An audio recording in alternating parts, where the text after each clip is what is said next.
He straight up told me, I think you should consider other paths to getting into college. He didn't think that I was good enough for Purdue engineering.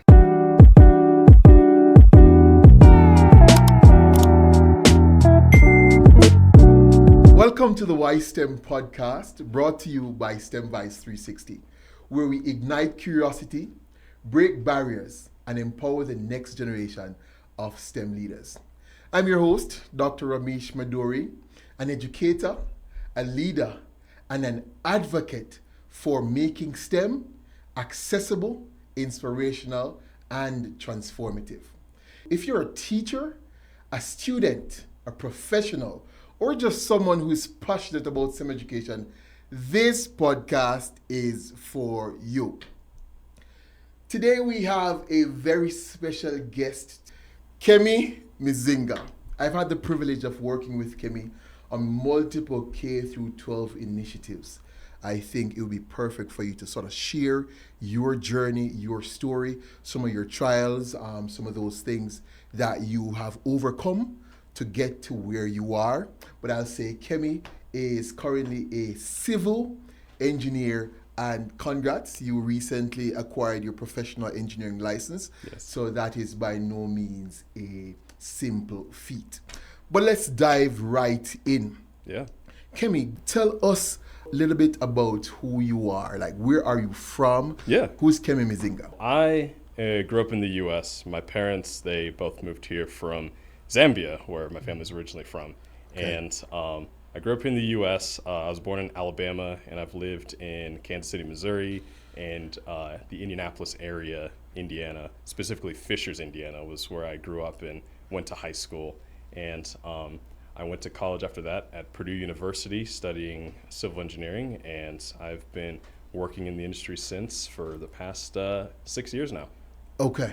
Thanks for sharing that. So let me backtrack just a bit. Yeah.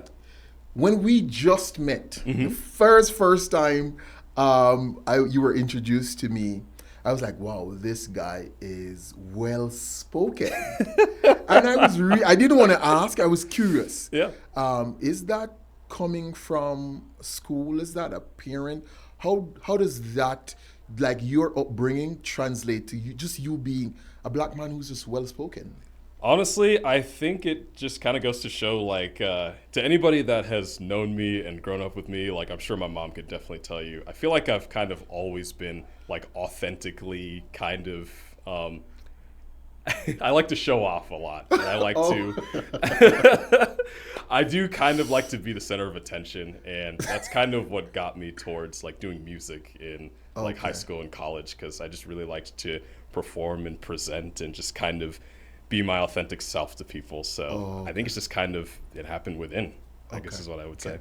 So let's share just a little bit about your upbringing. Siblings, would you talk about them just a little bit? Both of my parents were in our household. They're a very traditional Zambian household upbringing. Like, we ate nshima like almost every day, which is really good if you've ever had. Never had it. Oh, so good. And so I am the youngest of three. I have two older sisters. Okay. My oldest sister, she passed away when I was 5 years old. Oh, sorry to hear that. Yeah, so for most of my life, it was mostly just me and my, like, middle, I guess, effectively the old sister. Okay. Yeah.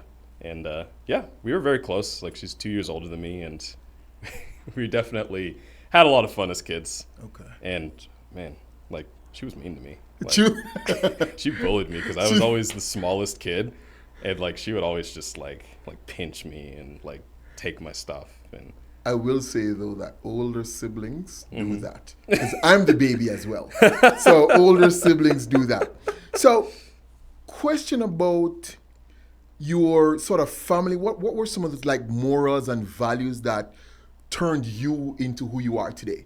I definitely adopted the, like, first generation, like, immigrant mindset of just kind of going after what you want and working hard towards what you were trying to achieve. And I definitely think that was instilled in me very young. Like, I feel like for a lot of my life, I was always very easy to independently do things on my own. Like, if I needed money for, like, to go to the movies with my friends, like, I would do odd jobs around the neighborhood. Like I would like mow yards. I would like if it was in the winter, I would shovel snow and try to make my own money because it made me proud to work for my own self to be able to get the things that I want. Okay, so you call that the immigrant mindset, and I'm an immigrant myself. So in essence, you're defining that immigrant mindset as being hardworking and diligent. Absolutely. Did that come from a mom, a dad? Did you see both parents just grinding hard? How did you come up with that idea that, hey, to achieve something, I needed to work hard at this?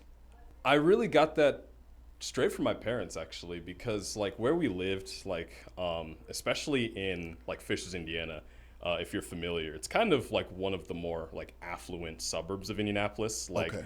I was going to school with a lot of kids that were like a lot wealthier than my family in comparison. So like a lot of them were able to just have things bought for them all the time. Like they got cars on their 16th birthday and like all that kind of thing. And like my parents sat me down and they were just like, well, to be realistic, we cannot do this for you, but we can do our best.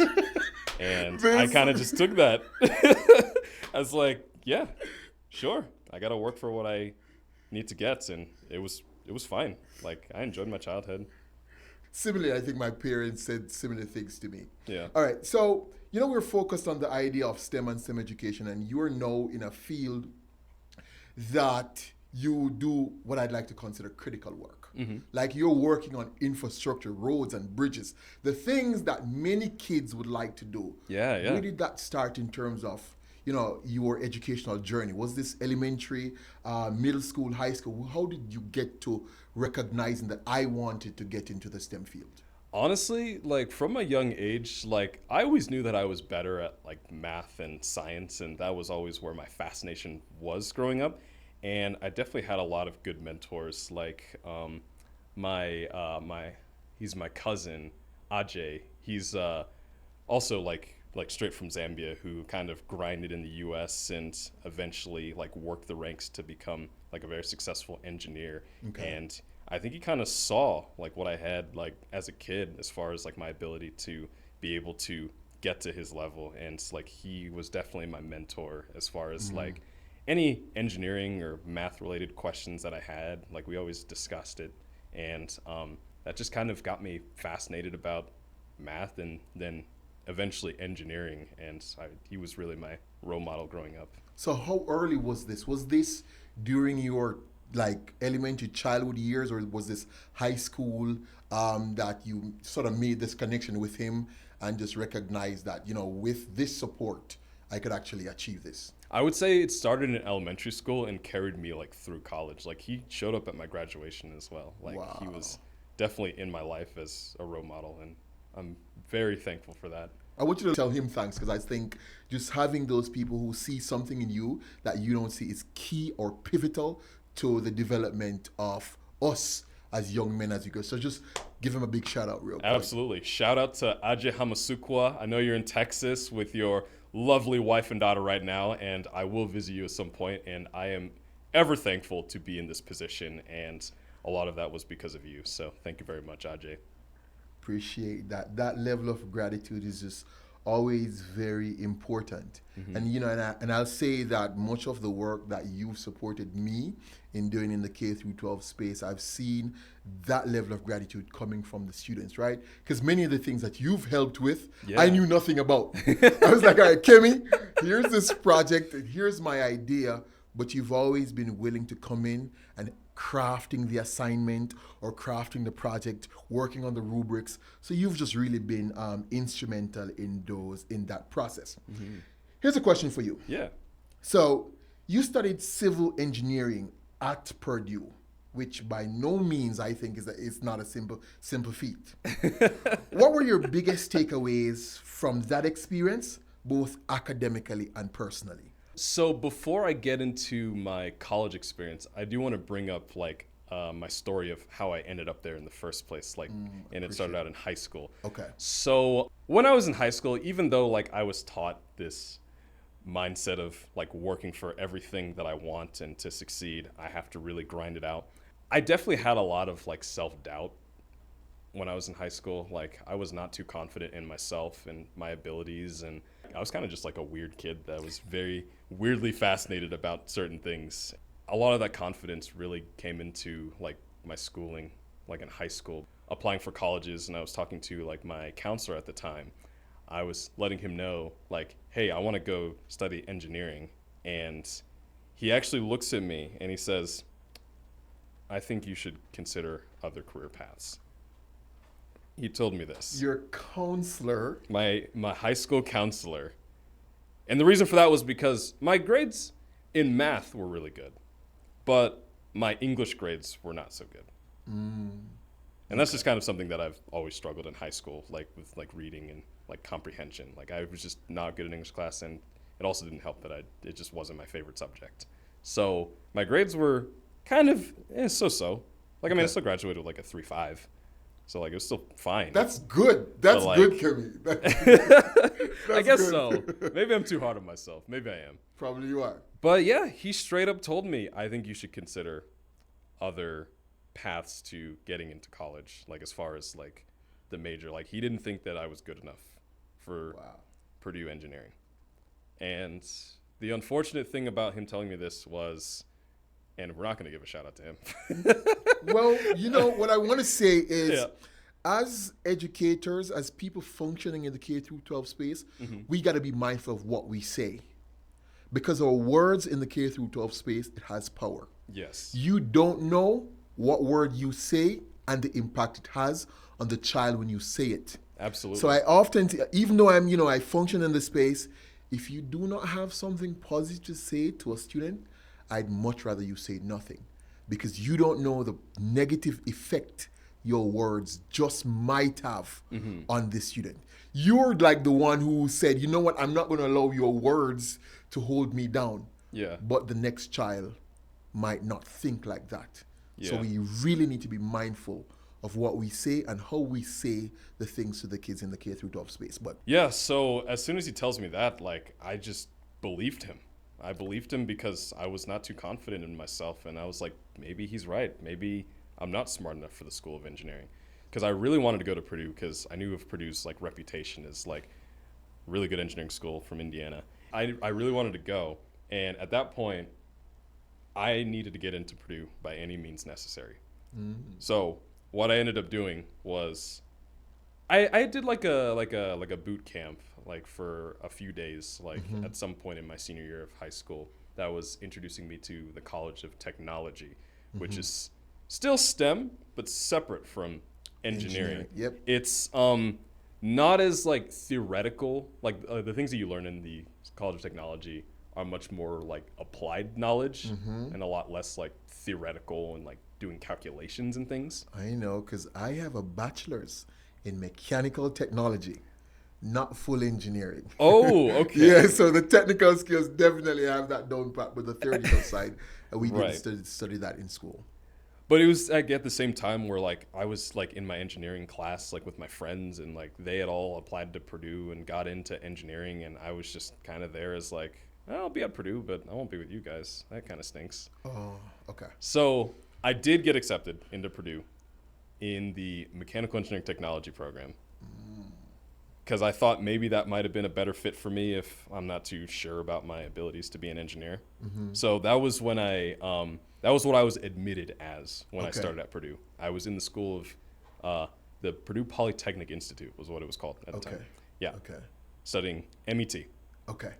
So got accepted at Purdue to do mechanical technology. Yes.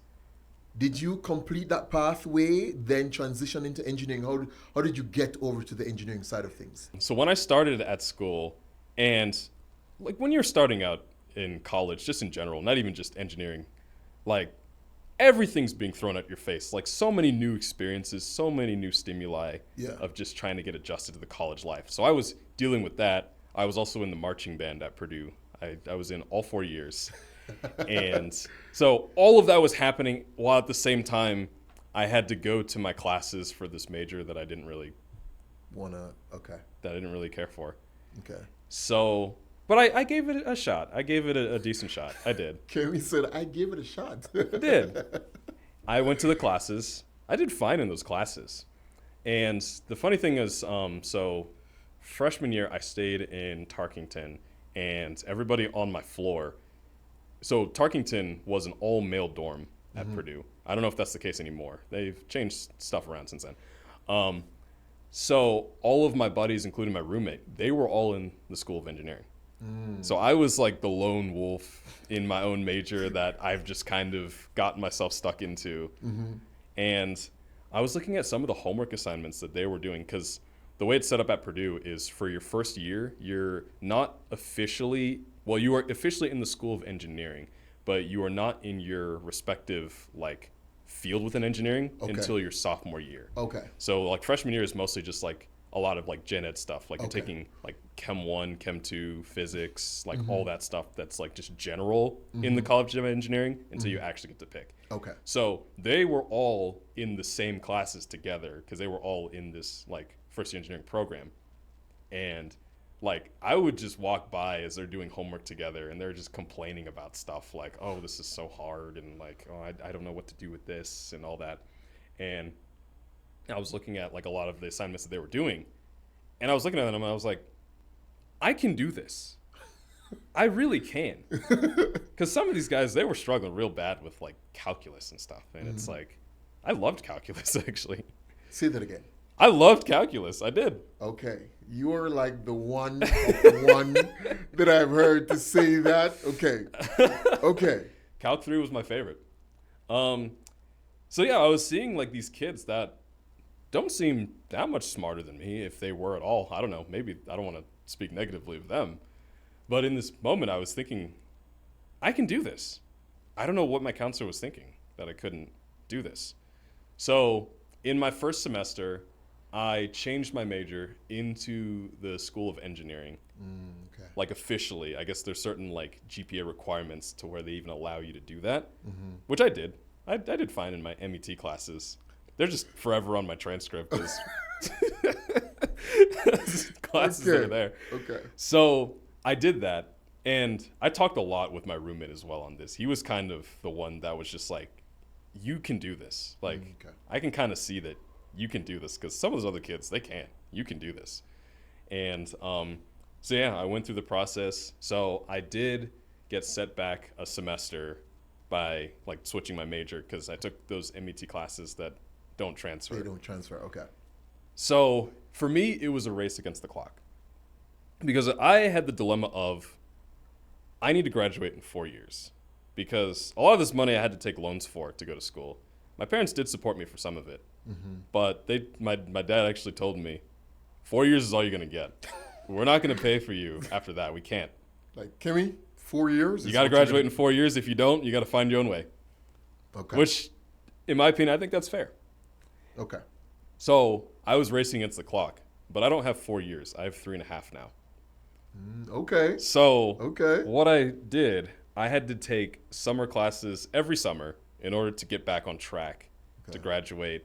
And I think I took like 3 18-credit-hour semesters like in a row, basically. Actually 20 credit hours, because I was in band for all of those times, and you do get 2 credit hours for that. But I grinded and just studied and stayed on top of all my classes, made sure that I was still able to graduate on time, and I did.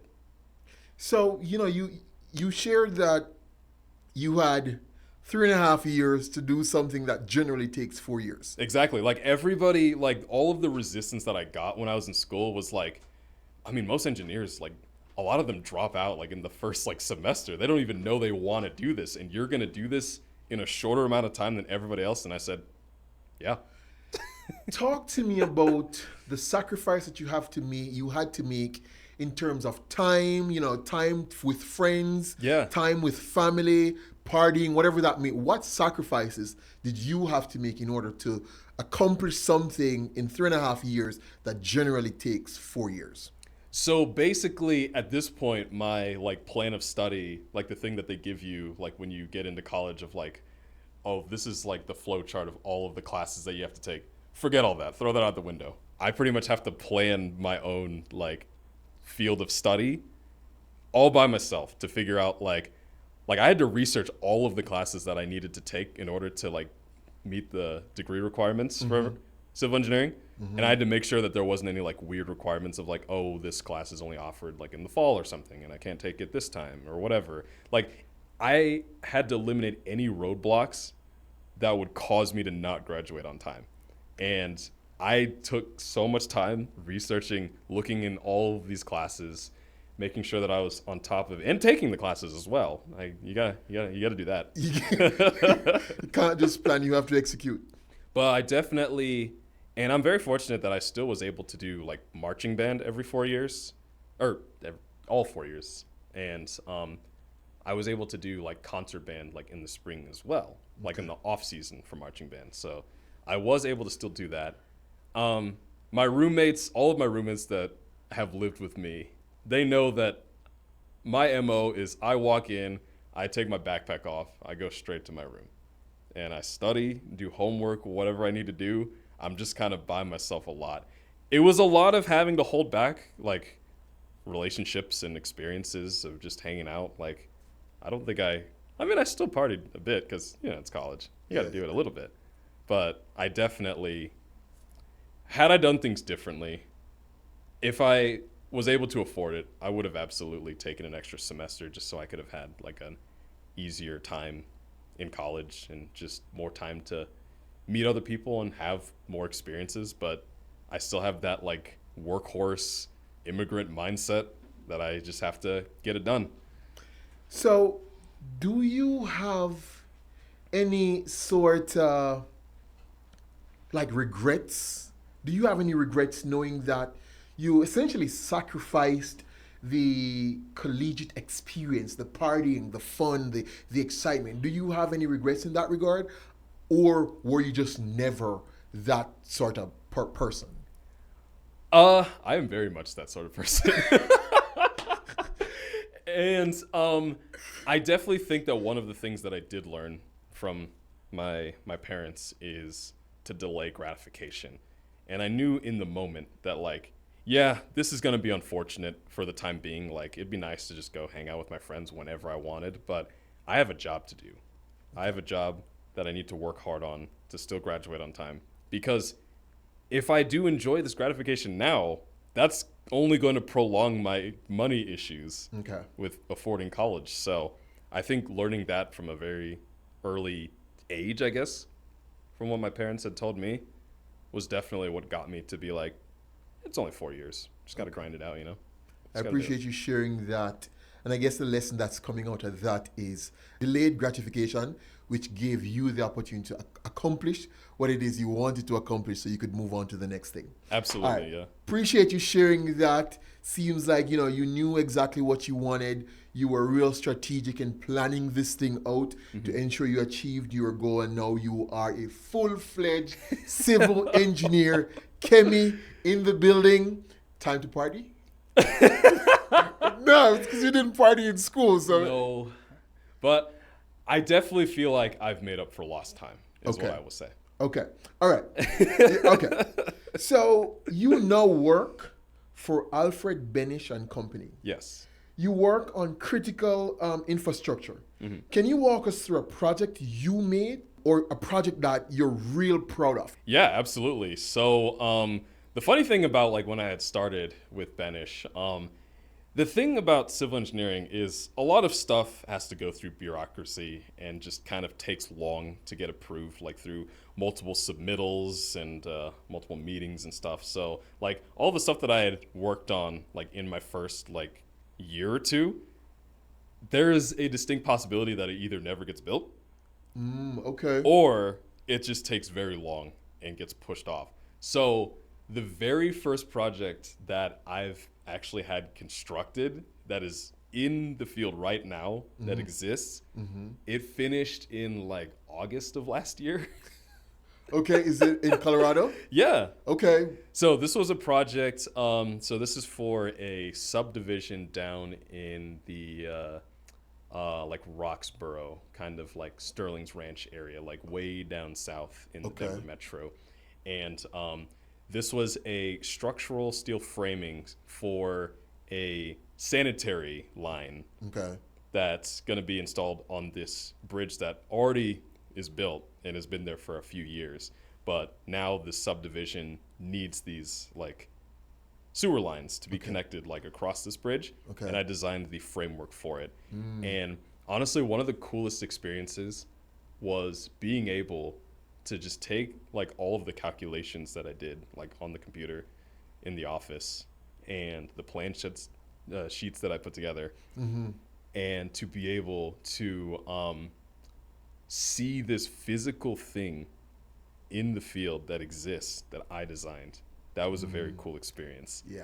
And there were definitely some issues along the way that we had to deal with. A lot of like field fixes. We call them RFIs, which are requests for information that the contractor, when they're building, they have to come like reach out to the engineer to be like, hey, what does this mean? Or this isn't able to work. Can we work around it this way? Is that like an engineering solution? And yeah, it was just very cool to see that that project exists. And at the time I wasn't licensed yet, so I don't have my personal stamp on it, but it still feels like it's like my project. Because you designed it. Yes. But now you do have your license. I do, yes. So you're able to stamp your own projects. I do, and I have since then. How does that feel? It feels awesome because my whole African name is like all over the seal, and it takes up like the entire seal basically. That's phenomenal. So, you know, you've referenced math so many times. Yeah. And math is not the favorite subject of many students. Yes. What would be your advice to someone who says, you know, I'd love to be an engineer, or I hear Kemmy's story and I connect with Kemmy, but math is just not my thing?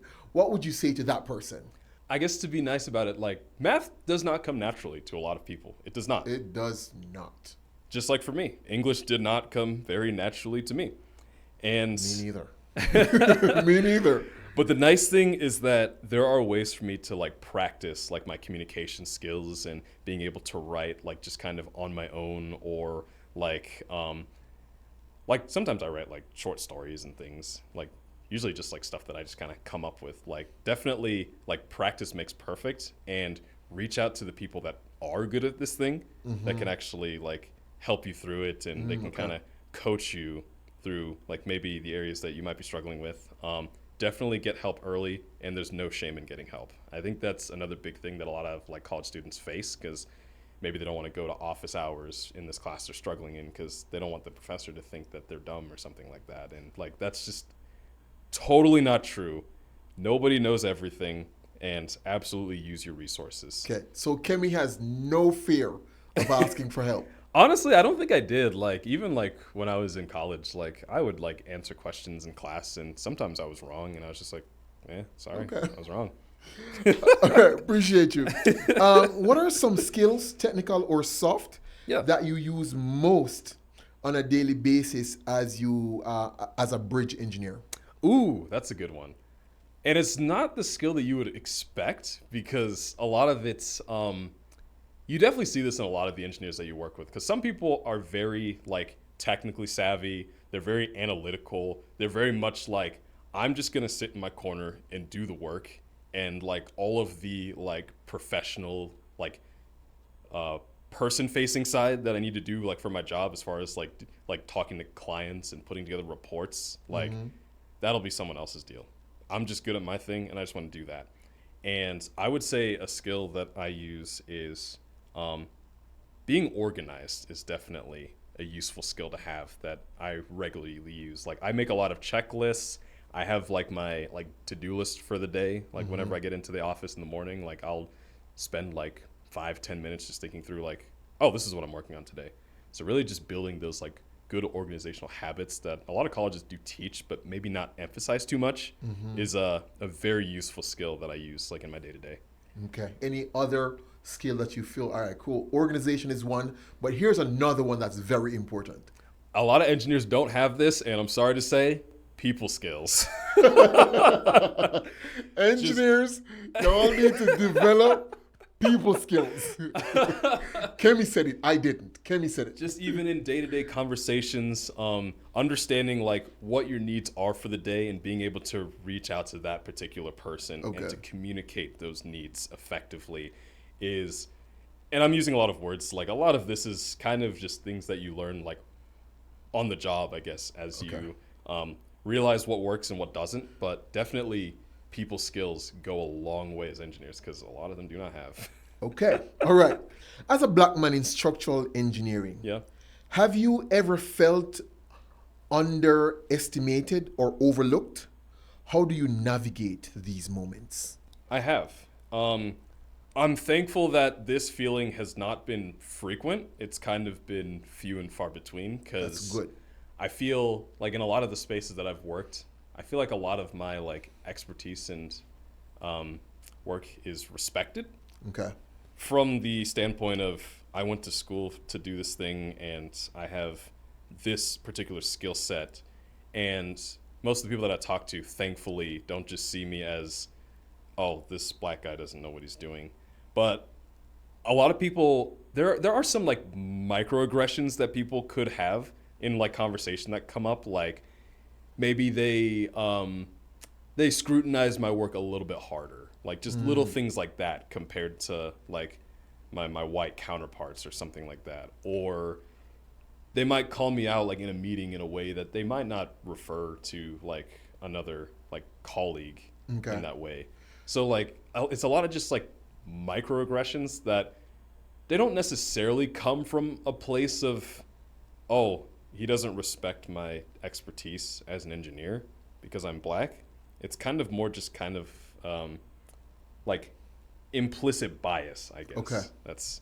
That I've definitely faced in some of the interactions that I've had. Thankfully, not recently. Being cognizant of that. Yes. And the fact that you're functioning in oftentimes a sort of a white dominated space, how do you ensure that possibly these microaggressions don't affect your productivity as the engineer? While it may be hurtful in some experiences, I like to come back to the thought of it's really a problem with them and not me. Oh, it's you. It's you, not me. It's you. It's not me. Okay. Because I do remember that I'm in this position because I do have this credential, and there are people that have put me in this position that believe that I can achieve this particular thing, and this particular naysayer might not be familiar with that experience, and that's his problem, not mine. I'm just here to do my job and as respectfully as possible, and if anything were to escalate, that'll be for like my boss to deal with, I guess.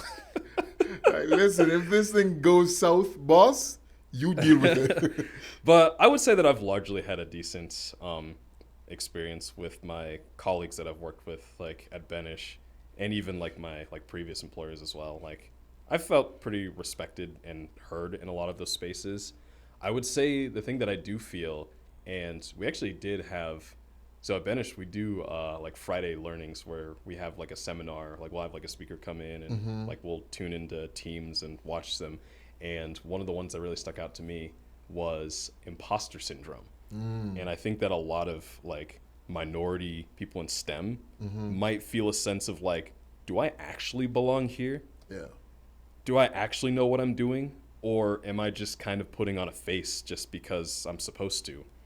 And I feel like a lot of people might feel that way. And it's a very normal feeling, but definitely a feeling that can be overcame. Okay. How has your identity shaped your experience in predominantly white, male-dominated spaces? So it is a feeling that I've had for a lot of my life, really. Like I've mostly grown up in like predominantly white areas, and most of the schools that I went to were predominantly white. And I definitely feel like I bring something else to the table as far as like my diversity and experience, as far as like bringing new ideas to people that might not have had those ideas. I definitely think that my life has kind of prepared me to be in that space comfortably, because I know that I'm different. I look at it in the mirror every single day. I know that like in a group of like in like there's just like a conference room of all these engineers, and I'm the one black guy, and people see that, and that's just kind of my experience. And that's kind of where I feel like I draw a lot of my power, I would say, because I feel like I do have something special to be in this place. Now, it is very unfortunate that a lot of people of color don't have the opportunity like I have to be able to be in these like white dominated spaces, and I'm very thankful of that, while at the same time I would hope that there are things that they can also learn from me as well. And Well, that's the reason you're here, right? To sort of share those experiences and let them know that irrespective of where you're from and the color of your skin, you can achieve. Like Absolutely. you can do this. Right. And you should not allow anyone to dictate what you can and cannot do. It should only be dictated by you. Absolutely. And I was very lucky that I had like mentors like from a young age that were used to being in these like minority spaces for us. Like they're used to the experience. But unfortunately a lot of like minority students, they're not as lucky. And I definitely think for me, and this is part of why like I enjoy like coming onto this podcast and like helping out in your class too, is just because I definitely think there's something to be said about seeing people that look like themselves doing the job that they want.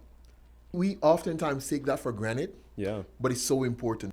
What does representation mean to you when it comes to engineering teams and leadership roles? Representation is every different nuanced experience that a person has, like based on like what brought them to be in this group today. All of their opinions and needs are heard by the entire group. I think that's representation to me, because I know that in a lot of spaces, because of like imposter syndrome for myself, like just like when I was back in high school, I wasn't too confident in my own self. So like I might not bring up like the needs that I want to have for this group, like either to provide or to be provided. I might not bring that up because I'm just not confident. But to have the trust in your team that you can say so many off the wall things and they still respect your opinion. They might not agree with your opinion, but they still respect it and hear you. That is representation to me.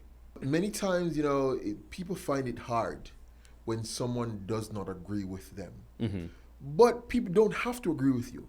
Yeah. And if everyone on the team is saying the same thing, then you don't need a team. You only need one person. That's true. You need people to disagree. You need people to bring different perspectives. Yes. And when I talk about representation, really, that's what I'm talking about too. The representation of thoughts, ideas, and suggestions. Yeah. Not necessarily the color of the skin. Yes. Because we might have the same color of the skin, but we think differently. Absolutely. At the back end of the day, that's still representation, because we're bringing different ideas, suggestions, opinion into the mix. Ultimately, the best idea comes out, right? Yes. Because we're looking at this from so many different angles. Yes. All right. Now, Kemmy, I must say, you're rather confident, and this was from the first time we met. That lack of confidence that you spoke about in your early years is really not represented. You speak very eloquent. I guess I'm doing my job. You are. How do you stay confident and motivated in a profession that can sometimes feel isolated? Ooh, that is, yeah. At least for me personally, my confidence comes from really just my own hardworking like upbringing, as far as like, and a lot of engineers will deal with this to some point, because a lot of what we get paid to do is to come up with new solutions for things. Okay. But sometimes it proves to be difficult. Sometimes the solutions that we have just don't work. And sometimes we don't exactly know why this doesn't work in the moment. But part of like what we are paid to do is to try to figure out those things. I would say that my hardworking mindset is I might not know the answer immediately, but I will work to get that answer. I will use my resources. I will talk to other engineers, and I will get that answer, and I will do my best. And sometimes it might be a slow process, because I think part of it is, as an engineer, also being resourceful. Okay. And that is one thing that I've definitely learned early on. Actually, I'll show you an experience. At my previous employer, another engineer that I've learned a lot from, also black. I think there was when I was starting out, I was still working on my confidence as far as like my abilities as an engineer because yeah, I got the degree, but I haven't actually like designed anything yet. I'm not sure like what I'm supposed to do. And there was this design where I think what had happened was there was an argument with the contractor because the contractor was asserting that he was right and my engineer colleague, he felt correct. And I just really didn't know because I had just started out. And he was telling me, you got to have confidence in what you do. Otherwise, you're never going to be a good engineer because if you are just constantly relying on the approval of everybody else, like obviously we do have like the design code that we need to stick to, but things about like how conservative to design this beam, like if we can save like more money on like fabrication costs to have like a smaller beam for this particular instance and to have the confidence to back that up with calculations and your own experience as, yeah, I've done all of my design checks and I think this is going to be structurally sound. The confidence and the pride behind your work that you present to other people, if you don't have that, you're never going to succeed in this industry because a lot of what we do is going to be like off the books. A lot of what we do is going to be a new design technique or a new process for things. Okay. And having the confidence to present those ideas as your own ideas. You have to believe in yourself. Yes. And I think your confidence comes from the fact that you believe that even if you don't have the answer, you're going to do what's necessary to get the answer. Yes. So you have that trust in your ability and the fact that you know you're going to do what's necessary to be successful. Mm-hmm. You've shared so much about different persons that have inspired you over the time. Yep. You've shared about Ajay being a mentor. Yes. Are there other persons, other mentors, other individuals that you feel has had a solid impact on the Kemmy we know today? Ooh, yes. I will say my engineering teacher from high school, Mr. Wilkins. Shout out to Mr. Wilkins. To Mr. Wilkins. I will definitely share this with you. I think he saw early on that I had untapped potential that I just wasn't realizing because I was not good in these other areas. Because when I was back in high school, we took like the whole school. We were required to take the PSAT. Like it was like free and we didn't have to pay for it. We just showed up and took it. Okay. And my results, like my English was like okay. It might have been like average to slightly below average, but my math score was really high. Okay. And my engineering teacher, he sat me down. He said, "Your math score is really high. I don't know how your grades are this low because you seem to be a very bright kid, but for some reason there's some disconnect happening somewhere." And he was the first in my high school that got me to realize I really can do this. I really can go after engineering. And he's seen a lot of like the projects that I've done for his class, and he was a very good teacher. One of my favorite teachers from high school. You know, it's funny because so now you had a phenomenal experience with Mr. Wilkins who made you feel that, hey, I could do this. Like teachers saying, why are your scores this low when you're this good? Then you had another experience where someone told you that you weren't capable of doing a particular thing. Yeah. How important is it that students within the K through 12 space find professionals who believe, teachers, admins, counselors who believe in them? How important is that to you? How important do you think that is? I think it's very important. It's very important to see people that really can assess your abilities accurately and that these people have like been in your life and they can see what you are capable of. And they might be shocked to see that you're not performing in certain aspects. And there has to be enough trust for them to come to you and be like, Kemmy, you really need to like get on this. Like, I know you can do better than this. And a lot of children really just need that. And a lot of them don't get that. And I definitely think that's a very important thing. If Mr. Wilkins was here right now, being the Kemmy you are, yes, what would you say to Mr. Wilkins? I would say thank you very much. Your classes were really fun, and I really enjoyed like the friends that I've made, and I really enjoyed that you believed in me, And you really were the one who sat me down and said, you can do this. And that was what got me to initially want to try and do better for myself and work hard to get to where I want to be. And I wouldn't be sitting here today without you, for sure. So thank you very much, Mr. Wilkins. You know, I've learned and heard so much from you regarding, you know, your upbringings, your experience in high school, how you had to really focus in college, right? Yeah. And where you are now in your career. Yep. Are you currently mentoring? Kind of softly, as like my position as a project engineer. Like I do have like younger colleagues that are like fresh out of college that I like as part of my like duties, I guess you could say, I can coach them on things and answer questions that they might have on like design related things or like CAD related stuff. But as far as like taking on a mentor specifically, I do not have currently. Okay. But is that something though that you are looking forward to doing? Absolutely. I definitely feel like a lot of good people I was surrounded with in my life that have gotten me to where I am.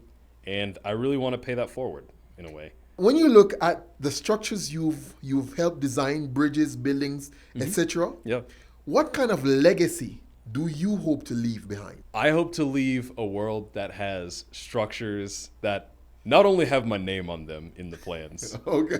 but structures that really solve problems that can help the general public. And that's a lot of what civil engineers do in general. We work on public infrastructure that's designed to be safe, efficient, cost-effective as well.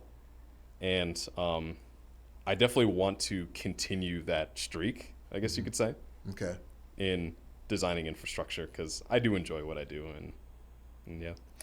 If you could go back to your 18-year-old self My before 18-year-old self. before starting Purdue, Oh, what would you say to yourself? I would say keep working hard, because the opportunities will come to you if you delay gratification. Okay. Say that again? Keep working hard, because the opportunities will come to you with delayed gratification. So you are significantly further than many persons out there, black, white, Hispanic, so on and so forth. Yeah, more than my 18-year-old self would believe. More than your 18-year-old self would believe. What do you believe success looks like for a black male engineer in 2025 and beyond? I think it really just comes down to mutual respect and being surrounded by a team of peers that can really listen to your ideas and that you can listen to their ideas, and being in that space to be able to learn from each other, because I feel like that's what engineering should really be. We're all learning from each other. And being in that space where like a black engineer is comfortable enough to bring up his ideas and is comfortable enough to bring up his shortcomings as well, Okay. in a safe space to where we can all improve on each other's learning experiences. Okay. So a big part of this podcast, the Why STEM podcast, is to have our guest respond to the question, why STEM? STEM is a very rewarding field to which you can provide solutions for the general public. And you should join STEM, because STEM is a great way to use analytics and math and science, and being able to calculate like risk, calculate money, calculate efficiency. You're able to do that in a space that improves people's lives. And I think there will always be a need for people like us. There will always be a need. There'll always be a need for people like Kemmy, like us, right? Kemmy, it was such a pleasure having this conversation with you. Listen, how do people connect with you? I'm on a lot of different social medias. You can reach out to me, Facebook, Instagram, Snapchat, LinkedIn for professional. All right, so phenomenal. Kemmy, thank you very much for the opportunity to sit with you and just have authentic conversations, you sharing your experiences, your lessons, delayed gratification. I really appreciate that. Listen, this podcast is for you. If you're a student, if you're an educator, if you're a professional, or just someone who's fascinated about STEM education, please feel free to connect with us on all social media. Feel free to comment on our social media as well. We're looking forward to connecting with you. And Kemmy, again, it was a pleasure having a conversation. It's been a pleasure to be here. Looking forward to continually working with you. Absolutely.